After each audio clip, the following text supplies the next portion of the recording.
What's going on, everybody? So today we're going to be replacing a passenger side CV axle on a 2003 Toyota Celica GT 5-speed. All right, so got the wheel off, got it on jack stands. So what you want to do is you want to take this bolt off right here, castle bolt. This is a 30 millimeter right here. Ooh, there we go, 30 millimeter. Once you take that off, it's going to be torqued down pretty good. I forget the exact number. I think it's like 100 and something foot-pounds. It's on there pretty good. And then what I ended up doing was I put the bolt on backwards. And then, honestly, I just used this right here and I just gave it a good few love taps, which actually knocked it loose from the whole hub itself. All right, now you're going to see these right here. This, and this. You're gonna want to take those out, and I will get you guys the sizes here in just a second. Okay, so on this bolt on this side right here for the top one is a 15 millimeter, and this will be a 19 millimeter. Okay, so the bottom one is 19 on both sides. So once I remove those bolts, have this sitting here off to the side on just a little, jack stand just to help hold the pressure. So next is going to be up underneath here just a little bit further. We're going to have this right here. So it's like a little bracket, right? It's 114 millimeter here. And then, let's see if I can get my hand. And one right here.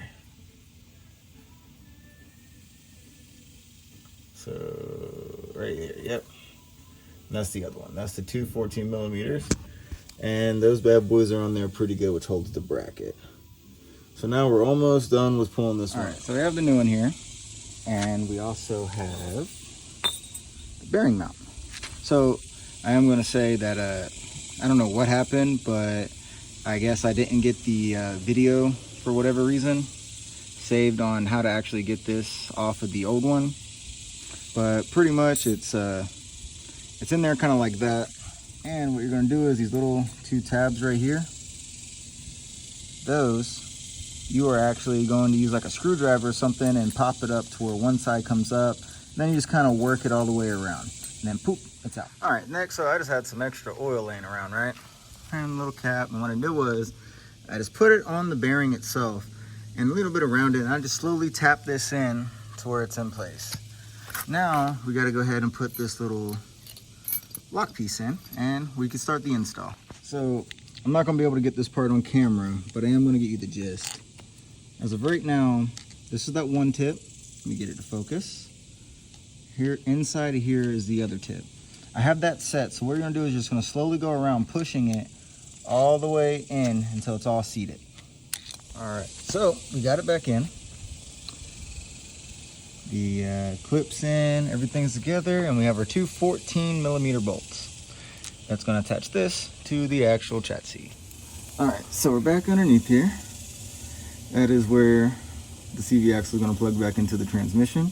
Oh, by the way, since I lost that other video, make sure you put a drip pan or something here in case your transmission fluid or gear leaks out. All right, so we have it back in. It really only goes in one way. You want to make sure you're not able to spin it once it's in all the way. And from in there, you want to make sure you're fully connected in here with a nice seal. Go around with your finger like this and just make sure it's all sealed right, because you definitely don't want no leaks coming out of here. All right, so we got both of those bolts tightened down right here. So what I'm doing is I'm just going to grab it, give it a nice, wiggle. Make sure it doesn't move. Over here is different, but you definitely don't want it to move from here. If it moves out of here, you're going to leak transmission fluid, and that can cause so many problems. All right, so now we're back over here to this side. We have it all connected here. Now we're going to put this through the splines. All right, so we have this back on all together, hooked up, bolt down, torque the spec. So now we can't forget one of the main last things, your gear fluid or transmission fluid. We got to put it back in. So let's go on and do that. All right, which we have right here, which is the fill plug. Yeah, this one's the fill. It's a 5/16. You just break that bad boy loose. And we'll go ahead and fill it. All right, and just like that, you're able to get rid of this old crappy CV axle and then with the new one, all at home. See you for the next job.